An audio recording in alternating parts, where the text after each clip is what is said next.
When's the right time for teens to get social media? When's too early, and how do you know as a parent?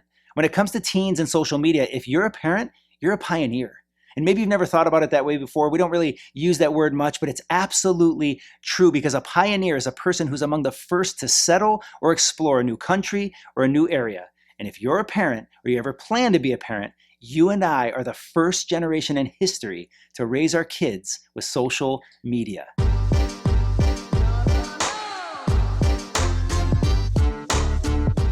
Hey, it's Adam Simon with Responding to the Call, where every week we talk about faith, family, and finances from a biblical perspective. Today, we're going to do sort of a different video. I have my 3 daughters with me as we talk about the family piece. So let's jump right into it. Statistics say that 95% of teens have some sort of mobile device, and these years have the potential of being some of the toughest, most brutal, faith-testing, heart-wrenching years that you and I, as parents and them as teens, will ever face. They also have the potential to be the most joy-filled, the most faith-building, the most formative years we'll ever face as well. So either way, we're all in this together, and we're going to be stretched, and our patience is going to be tested. Some days our hearts are going to soar. Other days it's going to feel like it's being ripped out of our chest. But at the end of the day, I think there's one thing we all agree on. We all only get one shot at this. And as long as some of these days can feel, we wouldn't trade them for the world. And whichever way it goes, we know that God is going to be faithful through it all. And so as a dad of 3 teenage daughters going through all the same things as you are as far as phones, devices, and social media, I thought instead of just talking about this stuff myself or being a talking head video, I'd bring some of the world-renowned experts in this area to talk about it. Well, maybe not world-renowned, but famous to me anyway. I'm Autumn. I'm 16 years old, and I've had social media for about 2 years now, and the apps that I use are Instagram, Visco, and Facebook. I'm Chloe. I am 14 years old, and I have no social media. I'm Brooklyn. I'm also 14 years old, and I also have no social media. So we just want to have a casual, candid conversation since we're all kind of in this thing together. And because if you're anything like us, you're probably having these same conversations in your house. Or if you don't have teens yet, you will very soon. So we hope this is a blessing to you. We hope that you learn as much watching it as we did making it. So before we get into it, I just want to define what social media is and what it's for. So social media is an online platform that allows us to share information, ideas, opinions, messages, images, and even video with other people from all around the world. And even though social media has technically only been around for about 25 years, the context that we're talking about today really didn't take off till about 2004. It was this little known company named Facebook. And actually, if I'm being correct, MySpace was technically the first in 2003, but Facebook literally changed the way the world communicated. So let's talk about what social media sites are out there right now. And I'm going to leave this one to the experts. So girls, what are all the sites that are out there that you see your friends using right now? TikTok, Snapchat, Instagram. Well, there's Facebook, but people don't really use Facebook because it's like an older Instagram. Old people Instagram. Yeah. Okay, people still do use Facebook, by the way. So YouTube. What were we saying? Facebook, Instagram, TikTok, Snap, Visco, Twitter. What about Twitter, Vine, YouTube, obviously? That's not super Vine popular. isn't as popular, but I don't I'm sure people still use Okay. it. So there's a lot of them. So I used this statistic earlier, and it blows me away every time. 95% of the teens your guys' age have some sort of mobile device. So do you literally know anybody who doesn't have a phone or a device? Okay. So out of all of them with the phones, how many of them have social media on their phones? like all All of them, except me. There you go. So pretty much every single friend you have has social media. Oh, yeah. Okay. Do you know anybody who doesn't have it? No. And that's kind of the point, because like I said, it literally changed the way that you guys communicate as teens, and certainly as adults too. This is the way, it changed the way that we communicate. So when was the last time any of you actually made a phone call? All right. So when was the last time you actually sent a text or a DM? This morning. 5 minutes ago. This morning. There you go. So why not just call? No one does that. And like No. texting is so much more convenient. Okay. It's just easier too. Yeah. I don't know why it's easier. You don't actually have to. You don't have to talk to them. Yeah. That's true. There's no. So texting and DMing on social media, it's easier, it's more Yeah. convenient. And there's like no awkward. That's what I was gonna say. Yeah, there's no like, awkward conversation. silences. So you're like, so how's your day? And then you guys start talking, and then there's like a, so how's your week been? How's your Okay. work? Like Yeah. type of thing. So this reminds me of a time as a dad, I asked Autumn, I asked you to call Costco. Do you remember that? Oh, I do. I asked her, it might have been a year or two ago. Yeah. I said, Autumn, can you call Costco to find out what gas prices are? It was horrible. Do you remember what you said to me? What did I say? I kid you not, she looked at me and she said, how? What do I do? What do I say? And I looked back and I said, you ask them what the gas prices are when they answer, right? Yeah. I mean, it's just, it just goes to show the difference in how we grew up and using the phone and things like that. They just don't use the phone anymore. And for us as parents, we're thinking they need communication skills. We're worried that they're never going to be anything in life because they can't communicate. I mean, not really, but that's, some of the fears, it's kind of irrational, but that's some of the things we think about. We're like, you need to be able to talk and communicate. Even calling their grandparents, like thanking them for a card or anything like that. It's just, it gets kind of awkward. So not sure if that's where you guys are at as well, but that's certainly what we are, where we're at in our family. So, okay. So the question that we're working through right now as a family and over the last, couple years, and maybe a lot of parents are asking, maybe you're asking this right now, is when is the right time? When is the right age to start using social media? Because you can see for our family, Autumn's had it since she's been 14. Brooklyn and Chloe, they're 14. They don't have it yet. So we're just kind of working through this. And I can only speak from our experience, but I honestly do not think there's a magic age or there's a magic number. I think it has a lot to do with the maturity of the teen and their spiritual and emotional health at the time. So that doesn't mean, by the way, that I don't think you're spiritually or emotionally healthy enough or that you're too immature to handle that. That's not what I'm saying here. It's an active conversation. I'm sure we are not the only family talking through this right now. So just let's look at the social media platforms. What age do you have to be to open an account on social media? 13. You have to be 13. So the question is, why 13? Why is 13 so important? It seems kind of arbitrary. So 13 is it's a legal number, right? There's a law out there. You can do a Google search on it. It's called the COPPA law, COPPA. And it just basically, the lawmakers thought that 13 was, any younger than 13 was probably too young to have teenagers' information out there and certain things, and it's a privacy thing. So, but for us, it doesn't, 13 isn't a magic number. 13 is kind of just arbitrary. So Brooklyn and Chloe, you're 14. You don't have Instagram yet. We're having those exact conversations all the time. Autumn got it when she was 14. And if I'm being honest, part of us, for Mom and I, we felt like 14 was a little bit too early, even for you. Do you agree with that, or do you not agree with that? So part of me agrees that it was too early because I've ran into situations that I didn't know how to handle previous to not having social media. And then part of me is actually happy that I had it too early because I've also learned from those situations. Because yes, I made mistakes and I've messed up and I had a little bump in the road, but I also look back and I'm like, that was such a huge growing experience and I learned so much from those situations. So it's like, it's good. Like it was too early, but it wasn't. So it's like kind of a balance. Yeah, I really agree with that. What about you two? Do you guys agree? What are you feeling about that at 14? I mean, really, we just had this conversation probably a couple nights ago. I just want to be real honest and raw with each other. I want people to know we don't have it all figured out. We're not a perfect family. We make mistakes. I mess up as a dad. I fumble, I stumble. The conversation we had the other night about Instagram. Here's the reason why I didn't just say no as a dad. We've been having this conversation for a long time. And they said, Dad, can we talk about social media? If I was like, either my parents or for previous generations, I could have just said, nope, I'm the dad. This is what I decided and you're done. Like there's no negotiation. There's no why.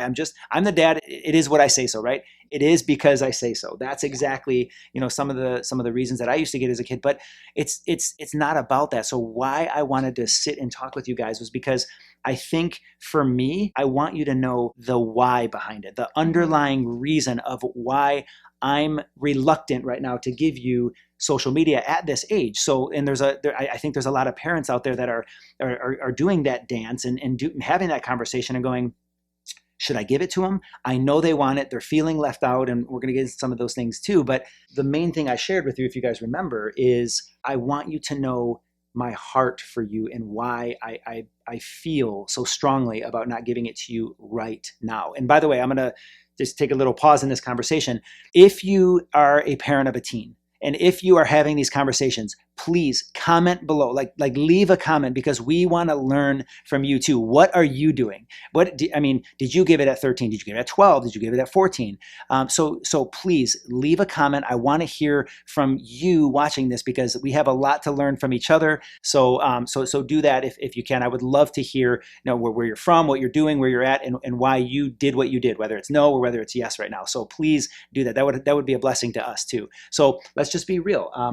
A part of my thing, I know that you want me to use the big T word right now. And what is the big Trust. T? Right? It's about trust. And by the way, kudos to Autumn. Parents, if they ever use this line on you, and it's not really a line because it really came from her heart. She fired a nuclear missile into my heart one day, and she came downstairs and she looked at me. What did you say? I told him, I said, I feel like you want to trust me and you say you can trust me, but you're not giving me the chance for you to be able to trust me. You know what I mean? That right there.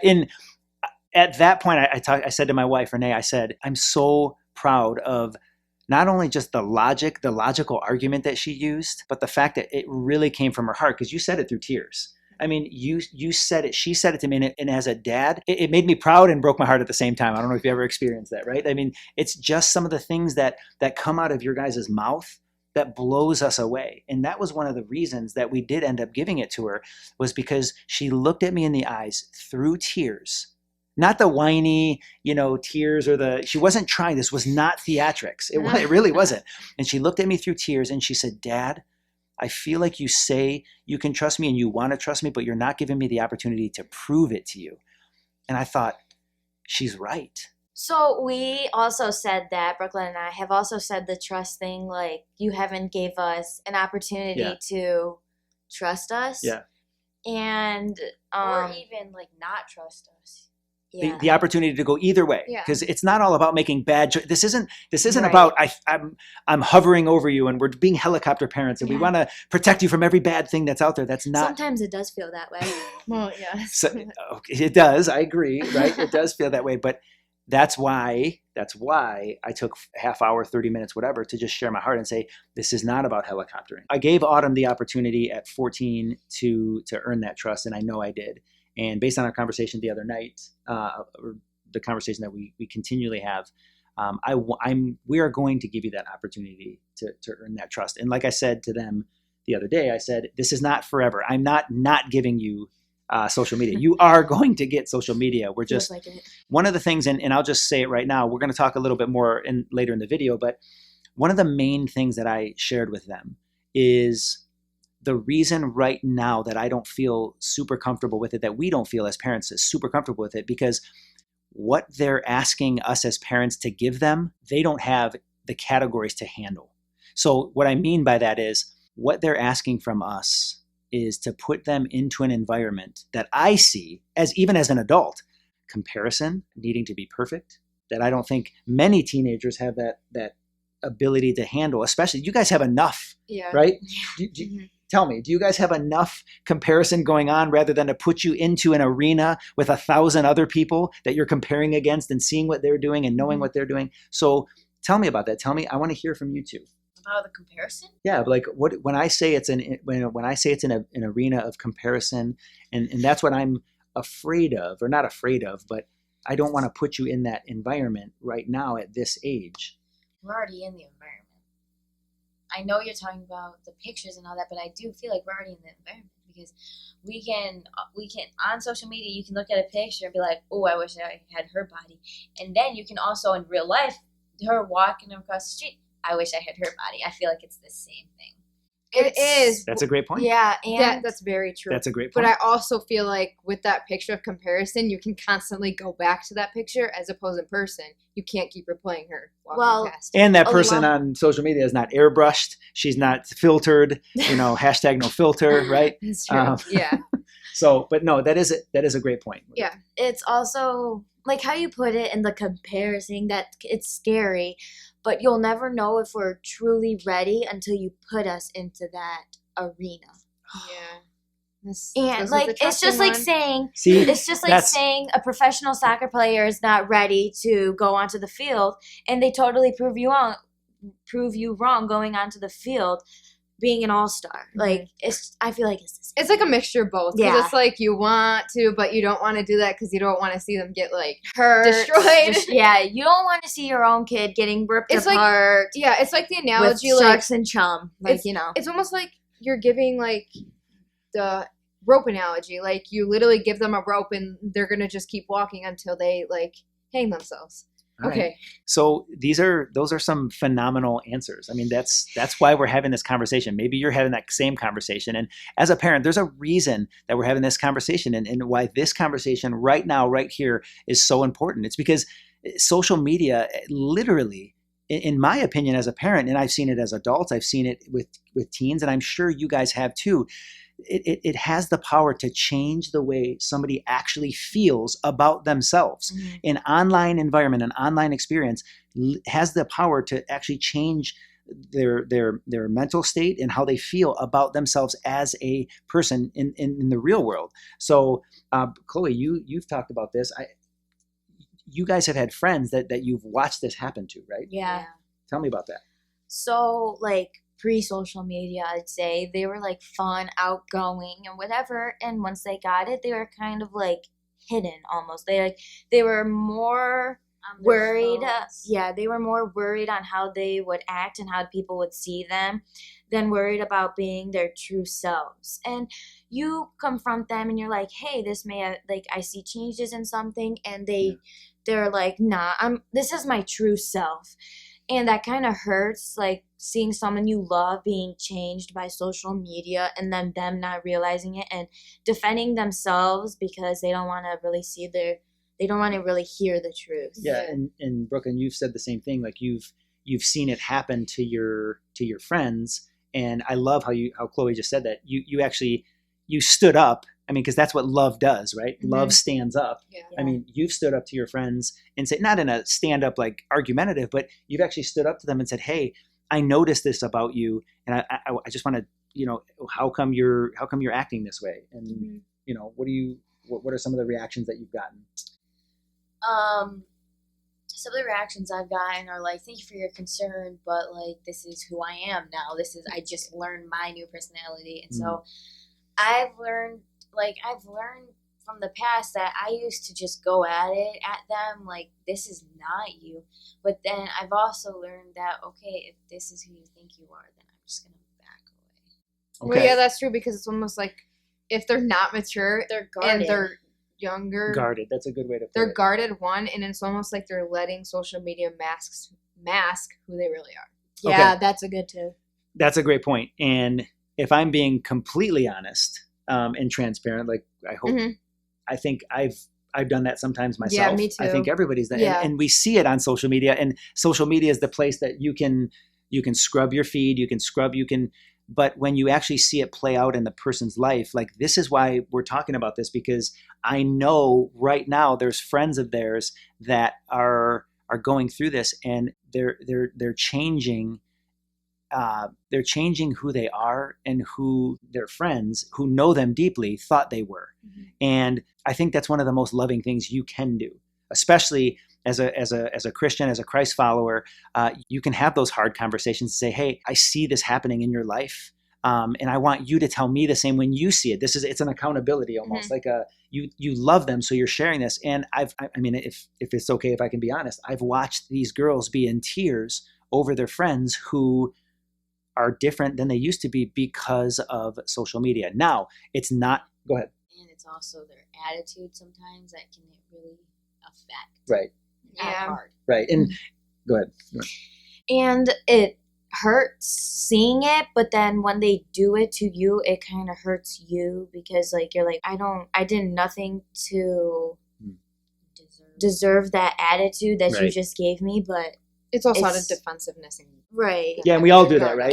We all do that when somebody when somebody confronts you and when somebody shines a mirror, especially when the Holy Spirit shines the mirror, we all get defensive.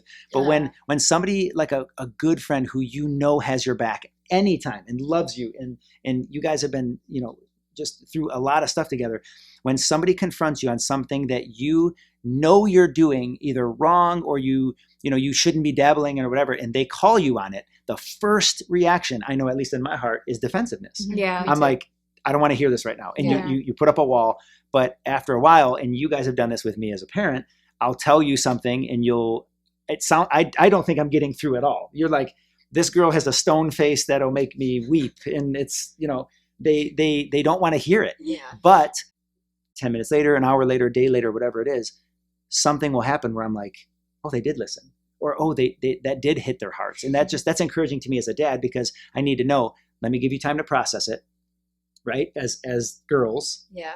I'm going to give you time to process what we talked about, because I want you to take, because when I'm in that situation, I don't want to talk about it right now. Yeah.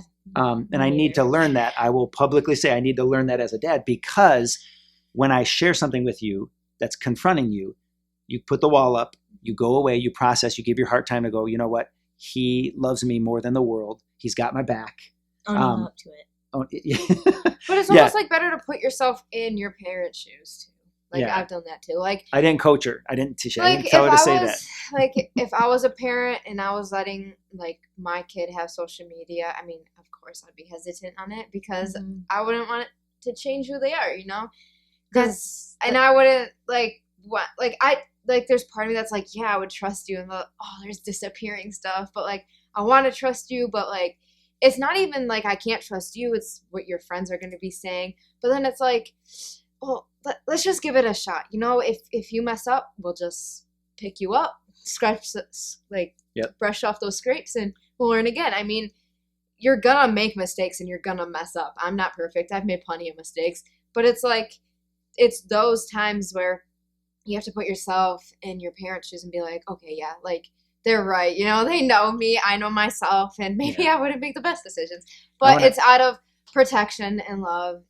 Yeah. And she said something there. And I think this, as a dad, this is what I shared this. I think I shared it with Autumn the other day. I may have shared it with you, Brooklyn and Chloe, but as a dad, I think you'll get this if you're a parent, and you'll feel the same way. I use the analogy of when you guys were learning to ride a bike, right? And maybe it's a cheesy analogy. I don't know, but it's just my analogy. So when you were learning to ride a bike, this is exactly what I saw in my mind at this moment. When you were learning to ride a bike, I would hold on to the back of your bike and I'd run with you as a dad, and I'd run with you, and you'd be pedaling so fast. I'd be running on the back, and I knew at some point I had to let go. I have to let go of this bike. And once I let go, I know, because you don't have the experience yet, I know you're going to fall.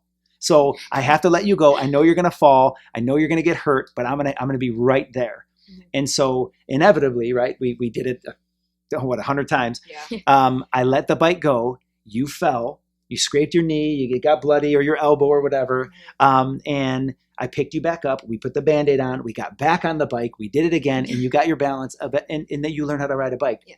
So I equated that to this. There are things as parents, and there are things in this world where when we let go of that proverbial bike, when we let you go out into the arena of life, when we let you make your mistakes and go and get bumps and bruises, that there are things that you can get into. There are things that could happen to you in your life that are not fixable with a Band-Aid. Mm-hmm. They're not knee scrapes, they're not elbow scrapes, they're actually heart scrapes, and they're scars. And there are going to be things that I'm not going to be able to fix. Mm-hmm. And as a father, some of those things are not for me to fix. They're for me to trust God with, to put you guys in his hands and trust him like I say I do, right? Mm-hmm. I say, God, they're yours. I'm a steward of them. They're our kids. They're our gifts from you. And I have to let them go.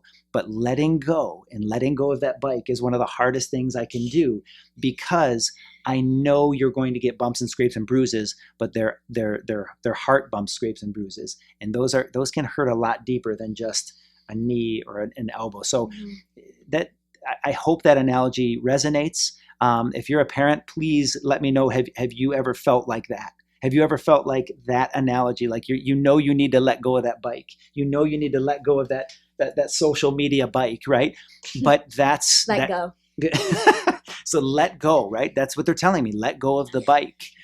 So that's one thing that we're working through right now. So that's why it's so important to have these conversations, and why this is such a good conversation, because one of the other things that happens on social media that doesn't happen in everyday life is the way that you get accepted or rejected. And for teenagers, that is one of the primary things, for the primary needs of your lives is feeling that accepting and rejecting. So it shows up on social media in the number of likes, followers, comments, and hearts. So Well, I don't know. I don't have social media, so I don't know what it feels like to have like all those likes or followers on my phone. But I do know people that have had those likes and followers, and they say it feels good and it makes them feel like noticed and all that. But then I also know that if they don't get all these likes and comments and all this positive stuff, they will delete that post, even though it might be an awesome post and it might have an awesome description connected to it. And it could have been an awesome influence on people's lives, right? Yeah. If it doesn't have those likes, I know people that would just delete it. Yeah, I've done that too. Like, I have social media, and I would write out this great post. I would have somebody tell me, that's an amazing post, but then I'd be like, well, I only got this amount of likes, so I mean, I guess it didn't really reach everybody, so I'll delete it. Yeah. And then people would be like, why'd you delete that? That was such an amazing post. And then you're like, oh, I should have left it. But so there's like, Another thing is when it could be just me though, is when I take a good picture of myself, I keep looking at it. There's lots. And then Yeah. once I keep looking at it, I see a bunch of things I don't like on it. And that could be That's with good. girls on the posts That's very good. or guys. When they go and back and look at their post and see the likes, they could also see the picture and see, well, I don't like the lighting, the background's off, whatever. And then they could just delete the picture because the picture wasn't perfect for them. The hard thing for me is that what I hate is that at your age, your self-esteem can literally be connected to a virtual heart or a like or a comment or a follow. I'm not super scared of that, and we want you to get out there, but I hate the fact that there's that stuff out there. There's that negative side of so social it makes media, you right? hesitate. It does. It makes me hesitate. And maybe I've hesitated too long. You let me know. Leave a comment. Maybe this is too long for them. You can hear it. But just in life in general, what are three of the biggest needs that you have as a teenage girl growing up, or even a teenage guy?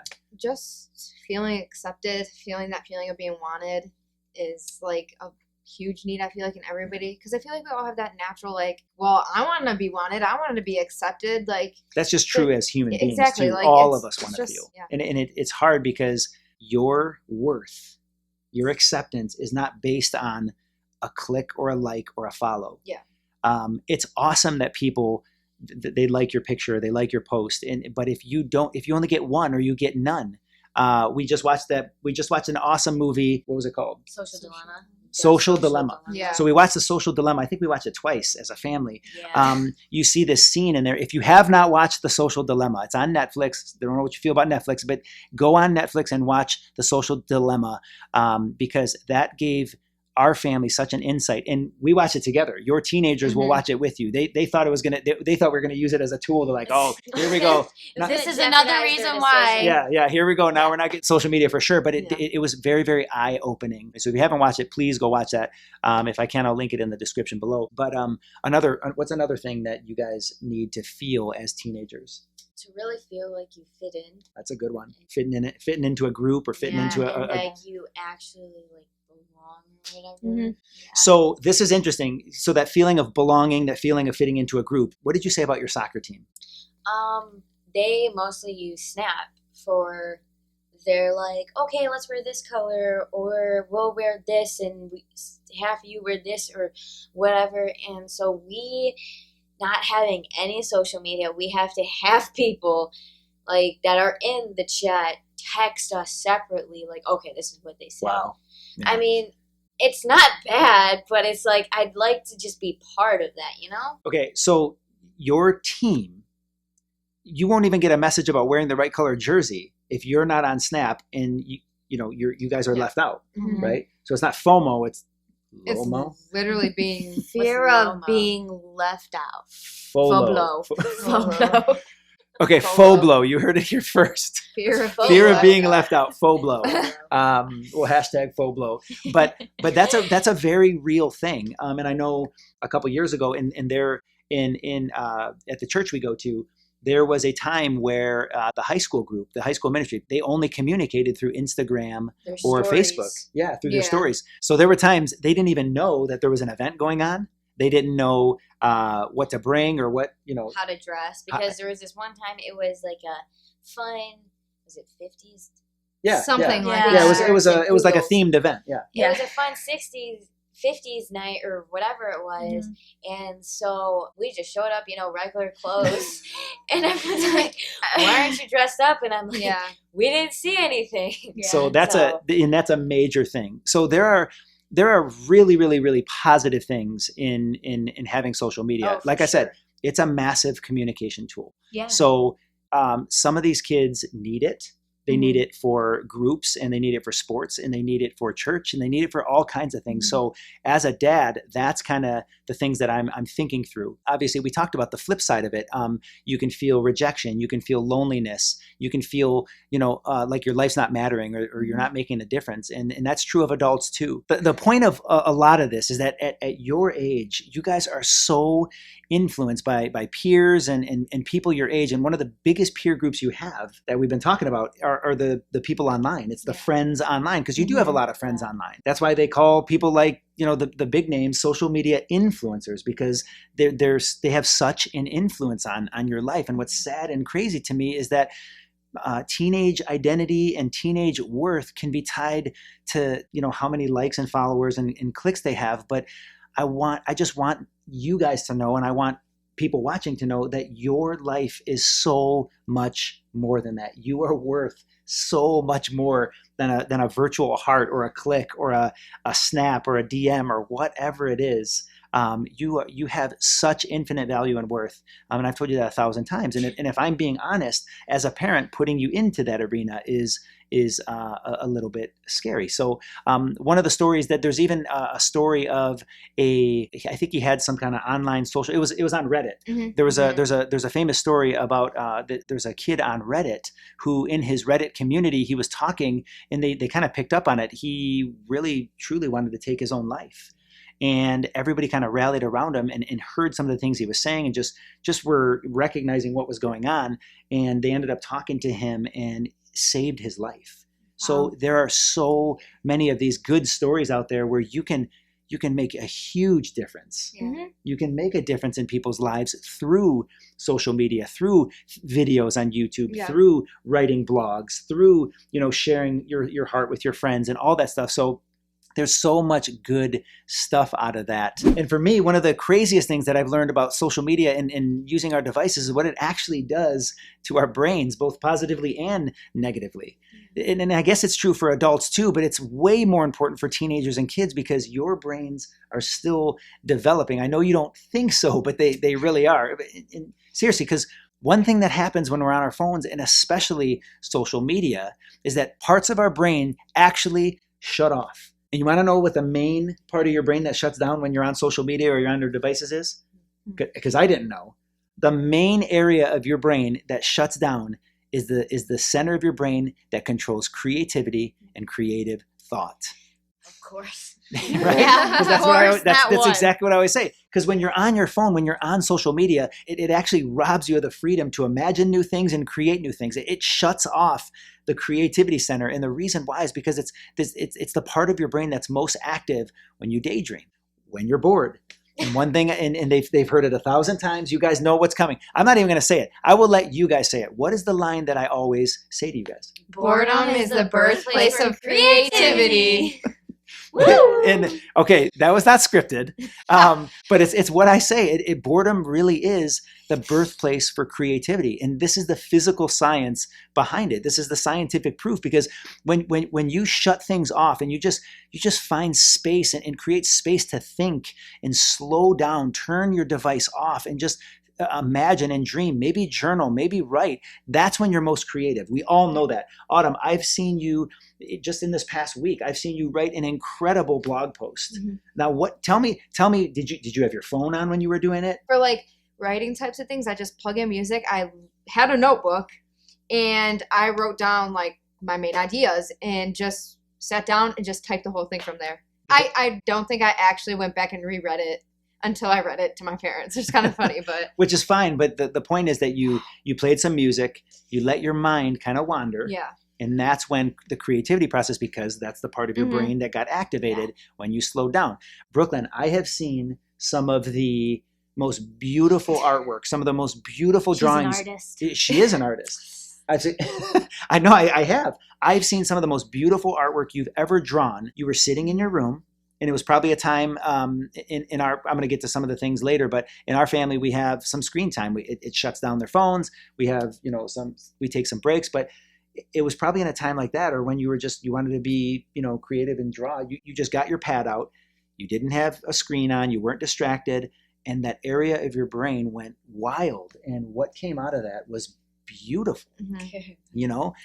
Chloe, it's the same thing with you. I have seen you write journals, devos, like you process so deeply when you just get in the groove. It really is. And I know I'm a talker. You guys know that I talk a lot. However, and I write a lot, but when I do, it's because I'm not distracted. But my point is, as a dad, as a parent, our entire goal is to like fan your gifts, like fan the flames of the gifts that God's given you, the creativity God's given you, the beautiful artwork that God's put in your heart.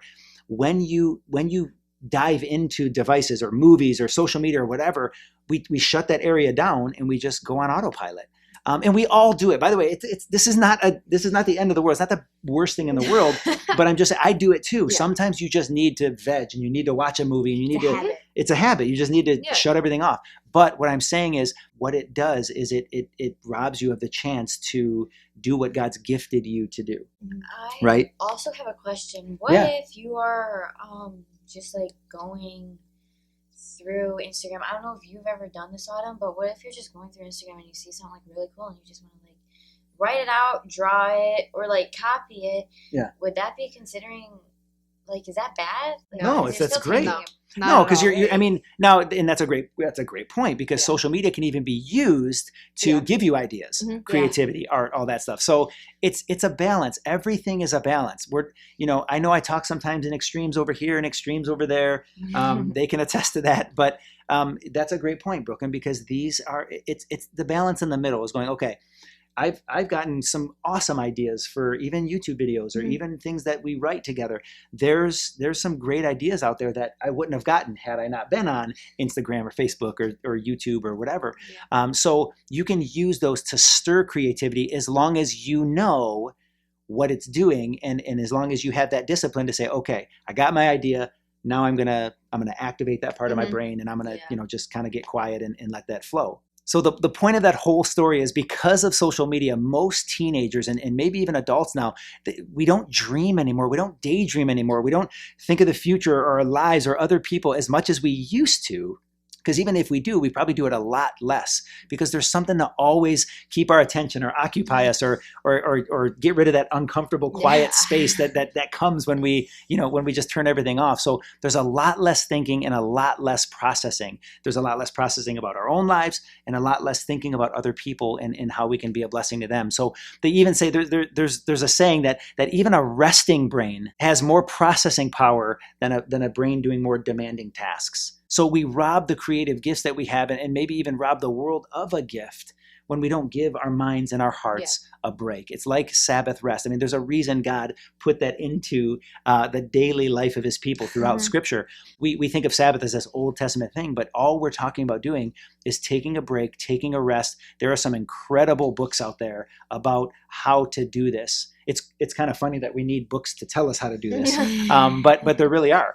Autumn, I've watched you over these last 2 years of having social media, which I'm very proud of. I've seen you start to build in breaks in your life, and it's come at times that I didn't even tell you to do it. So how has that helped? It helps a lot. I would recommend it. It's like honestly, to me, it was like taking a break from like I know it's extreme, but almost like taking drugs, because it's like when I'm bored, that's what I go to. When I'm literally sitting at a store waiting in line, that's what I go to. Yeah. It's like an It addiction. can be, yeah. And so, like, if I'm taking a break from it and I'll be at a friend's house and we're just like sitting on our phones, I'm like, what do I do? Like, Yeah. Or you're sitting in line waiting for something. What do like, you do? You don't You know what scroll. to do, but then like there's like other times where you're like you're alone and like you can just like think. Like it's really nice for your brain to just be able to think and process. And I'm saying like I'm not saying like delete social media all the time. I'm just saying like it's good to take like breaks, you know, like give your So what did you do and why did you do it? so Okay, because one of the first time she ever took a break, it was because I forced her to. yeah. I shut it down. I said, no, we're done. Yeah. Well, But When what it did you wasn't realize? forced. It wasn't forced? when it wasn't forced. Right. What did you realize after like a day or two of that? Of like not of it not Of not being having it, forced. yeah. Oh, I realized that like you don't feel so like tied down to like everything that social media is. It's almost like deleting it like is like a breath of fresh air. I've realized like even just like shutting my phone off to like hard reset it is like wow. When is it gonna like, turn on? When is I'm it not gonna turn on? Yeah. no. It's just like I'm away from it. Like Really? it's not like just stuff like that. So there was even a time probably in the last few months that she came up to me and she said, Dad, I'm going to shut my social media off. I'm going to delete I feel the need to delete Instagram again. And she did. I Yeah. mean, you deleted it for a few days, even a Yeah. few hours is fine. But Right.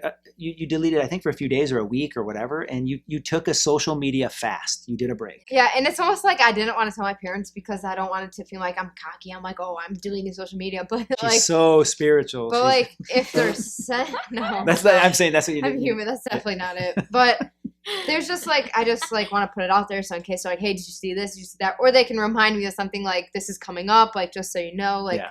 Because social media is also a way of communication. We Right. were over it, but like, just like so they can remind me. Not that I'm like I'm deleting. I'm on the bus, you know. Yeah. No, I get it. And Yeah. the reason she says that is because I want to know those things. Yeah. Because I've told you guys before, I want to know what you're processing. Like if Autumn tells me, hey, Dad, I'm going to delete social media or I'm going to delete Instagram, she's not doing that to say, look at me, I'm so good, I'm deleting Instagram. She just tells me this is what my heart's processing right now. Because that's what we want to do. That's what we've been talking about doing as a family. But And going back to the Sabbath rest from taking breaks from social media, they covered the social media part. But if you don't have social media, like I don't, you can take a break from games you're playing or just your phone, like in general. I'm into this game Temple Run. I'm sure you guys know. So And I'm trying to beat my friend's high score and all that kind of stuff. And it's taken a lot of my time. And I just need to take just remind myself to like just shut down and like almost like step back onto the earth again because you kind of like forget where you're at. Yeah. And sometimes I use that as my devotion time or just to go for a walk to get some fresh air. And that's great. That's because that can go with anything. That doesn't just have to be social media. It can be our devices, our phones, video games. They have a younger brother who is an Xbox fanatic, and even he needs to take breaks. So that's a great point.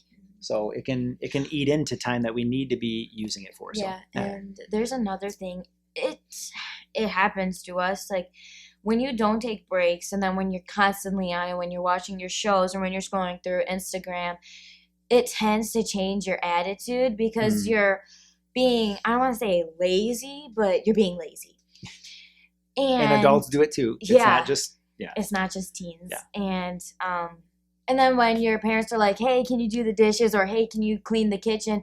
And then you totally like, come on, no, like I know your somebody who attitude does just that. changes. Yeah, you feel totally, Well, and they feel like I'm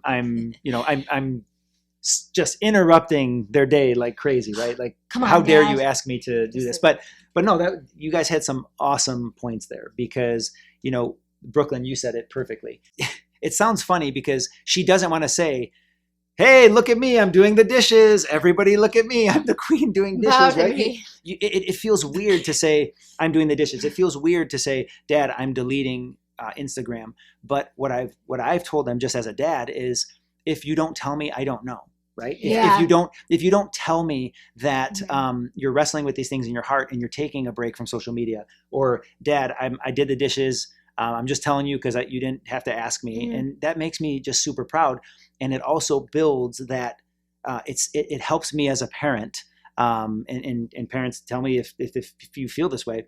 It helps as a parent to look at them and go, man, they're growing. Yeah, they're maturing.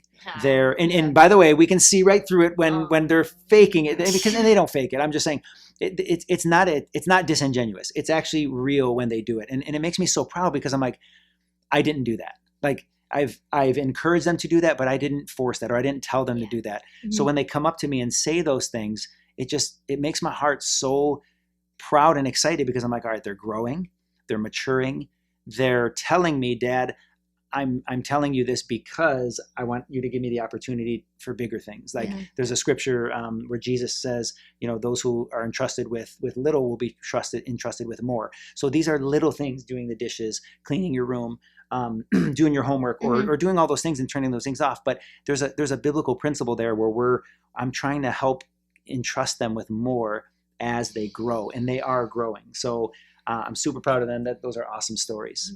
So let's talk about some healthy tips or some boundaries or some ways to move forward from here. I know we've had a great conversation. I want to thank these girls because I know being on camera isn't super easy, and we've had a lot of fun doing this video. I hope it was fun for you. I hope you learned some things. I hope you got to see a little bit of our heart and how we do things as a family, and we're all in this together. So I just want to we're just gonna give a few tips that we've done or maybe that you've done as well. And by the way, before we give these, we want to know, what do you do as a family? Like, put it in the comments. I would love to read 100 comments just of what you're doing as a family. What are things that have worked for you? What are things that didn't work for you? What are some of the things that you love as parents that your kids are doing? So I want interaction with this. I want community. I want to know and grow as a parent with you. I know somebody out there watching this is a lot further along than even we are, than I am as a dad, right? So I want to know from you. I want to hear from you. So what do you do as a family? How's it working for you? What are your struggles with social media with your teens? So all right, let's get into some of the healthy things and the boundaries. One thing that we have done, girls, where do you charge your phones at night? Your room. In my room, right? So it's not, my room's kind of arbitrary. It's just a room outside of their bedroom. So don't sleep next to your phone. I have been super guilty of this as a dad, as a parent, but certainly for teenagers. I don't want their phones in their rooms at night. I don't want them to be charging their phones at night because it's too easy to go on that thing or check it, or, when they get a text, it lights the room up. So another thing that we've done as a family is we have iPhones. So a lot of us have iPhones, no shade on Android, even though iPhone, no shade on Androids, but we have iPhones. So iPhone has built in an app or a setting called screen time. So what I do is I have a password. My wife Renee and I, we have a password. They don't like it, but what we do is we set a time every night that their phones basically shut off. So on the weekdays when there's school, they'll either 9 or 10 o'clock or whatever it is, we'll set a time where the phone goes off and they can't use it. They can use it in emergencies. You guys can text me and mom. They can text each other, but basically everything else shuts off. They can't use it. And then a time in the day where in the next day where it'll turn on. So there's boundary hours where it turns off at night. You can't use it, and then you'll be able to use it in the morning or after school or whatever. So that's one thing for our family. We set a screen time. The third thing I think we talked about is give yourself time away. Yeah. Take a break. We use the word fast. I don't know if you're familiar or your family has done fasting or not fasting. Fasting doesn't just have to be from food. A lot of things, it's a heart fast. It's a mental fast. We take time away from the devices. Like screen time's kind of a fast, but this is an active choice to say, God, I want to give this time to you. I know my mind needs a break. Help me to be creative like you've called me to be and created me to be. Help me to, draw, to journal, to do whatever. Just give your mind a break. We all need those breaks. The last thing I want to say is talk about it with each other. Talk about it as a family. We didn't do this video because we're perfect. I want to encourage you, because one thing that I've learned a lot lately, and one thing I'm trying to learn, and God has been working and wrestling with my heart on, is to listen. If I can encourage you to do one thing, it's listen to these kids. Listen more than we talk. Listen to truly hear their hearts, not just so that we can respond. I'm not saying that you do that. I've been guilty of doing that. But when I listen, I can hear their hearts. As a dad with daughters, you guys have told me some of the deepest and most intimate things in your hearts before. And we have very, very, very open conversations, and we always want to have those. Mm-hmm. We don't have to have long, open conversations all the time, but when they need to be there, I feel like I'm there, right? Are we in agreement on that? Okay. So parents, listen to your kids, listen to their hearts, be open, and whatever they say, don't react. Just pray for wisdom. Whatever they say, it could be something that you had no idea that was wrestling around and rolling around in their hearts. So do spiritual heart checks with your kids. Listen to what they say. Whatever comes out of their mouth, let it come out, and take it and pray for grace with it, and just let them get it out on you. If you can, if you have that relationship. If you don't, then pray that relationship would be open enough to do that. And then kids, if there are teenagers on this watching this video, I will say, and that's what I've always said to my girls, please be honest. Please be honest with your parents. We're works in progress. We don't have it perfect. Mm-hmm. Remember, we are the first generation of parents ever to deal with social media. And We're the first. Go ahead, baby. yeah, and for the kids, it will be uncomfortable. It will. But once, I've had this before, once you get it out, you feel so much better after. And that's from me personally, because that's happened. Awesome. Yeah, and we've had really, really hard, deep conversations. Like, we don't have to have them all the time, but we've had some great ones. Yeah. So guys, just be open with each other. Let whatever comes come. Let it flow. Let the conversation be real and raw and honest, and both sides give each other grace. I'll give these guys grace, and I'll ask them to give me grace, because sometimes you'll hear something as a parent that you had no idea was coming, and it's hard not to react, especially with some of the things online, but it's all good. Let God take it where it goes. Pray before you have the conversation. Pray together, certainly. Pray as a family, and we're all in this together. The last thing I want to do is I want to have my girls kind of speak into this. What would you say to parents if you could say one thing to them after having all this conversation surrounding social media? Be patient. That, and that's a great one. Yeah, you'll get through it. I don't really know from a parent's perspective, but like a kid who's watching this and you're struggling and you don't want to tell someone, I encourage you to tell someone, because I've done that. I've kept something, and I thought I could keep it between just me and God, and then I brought my parents into it, and then I brought my sisters, and then outside family, and it's really helped. I get encouragements from so many people, and I just encourage you guys to be open. Yeah, That's I awesome, agree with you. Thanks. Mine is to just be open, because a lot of time parents can not lash out, but they can get upset at what you say, and sometimes it's bothered me. I wouldn't want to go to my parents because I'm scared of the reaction, or I just don't want them to get mad at me, so I lie rather than tell the truth. Yes. So just let your kids know that you're there for them, and just don't get mad. The situation is what it is. You can't do anything to change it. You can get mad, you can lash out, you can scream, you can yell, but nothing's gonna do it. And more than likely, knowing I'm a kid, they're just gonna shut down. They're not gonna want to be honest with you. They're not just go into the conversation having an open heart, because they're gonna tell you things that you might be surprised about, but then just take a deep breath and just and that's ease into it. Autumn, that's really good, because as parents, I know there's probably parents watching, and I've certainly felt it myself. I think a lot of that hurt or anger or fear comes out because what we've heard surprises us, or we feel like we've done a bad job as a parent, or we didn't do enough or tell you enough. But so that's really good. That's really good. You're right. You can't change the situation. If you tell me something or you guys bring something to me, I can't change that situation. So that's a huge insight. Thank you. That kind of goes on what I have to say, because for parents, the one thing that I really want you to work on, and just to it'll be hard at first, but just not to get mad right away, or not to just, like Autumn said, lash out right away and just start yelling and saying why'd you do this? You shouldn't have done this. Oh no, because then my perspective, sometimes it makes me feel like crap, I'm such a bad daughter or son that I just did that. Because it's easy. It's easy to feel shame, right? Yes. You don't want to feel. You don't want to feel shame from your parents. You want to be open with them, And right? I always want you guys, like, Yeah. if I say something, I want you to, like, help me and, like, talk me through it, Yeah. not yell at me like you shouldn't have done that, because I'm like, oh, okay. And then that's when I start to shut down and be like, yep, okay, I get it. Defensive, yeah. That's one thing, parents, to not lash out as quickly and just give them time to open up, because it's hard enough that they're coming to you. So Yeah. That's great. That you're right.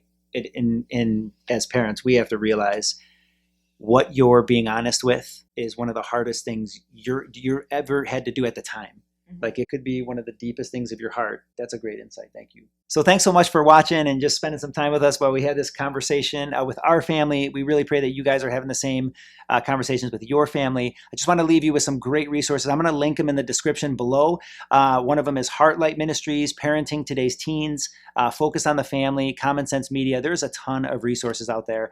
And by the way, if you liked this video, if you got value out of this video, or you learned something or it blessed you in any way, do us a favor, give us a thumbs up, like the video, go ahead and comment. Like I said earlier, I really, really, really want to have this be an interactive conversation. So I would love to hear, we would love to hear from your families. We're going to be watching, we're going to be monitoring the comments to see what all of you are doing in your families with social media. So if you like this, or you want more of this content, you want more of these kind of conversations with teenagers, let us know that too. If you want us to keep making these videos, this is the first one we did. So if you want us to keep going, give us a thumbs up, subscribe, like it, comment, but let us know that, because we really enjoyed, I think we had fun doing this, but we want to make sure that it is valuable and it is a blessing. So let us know that. If you want us to make more of these, we can. Let us know the topics you'd love us to talk about.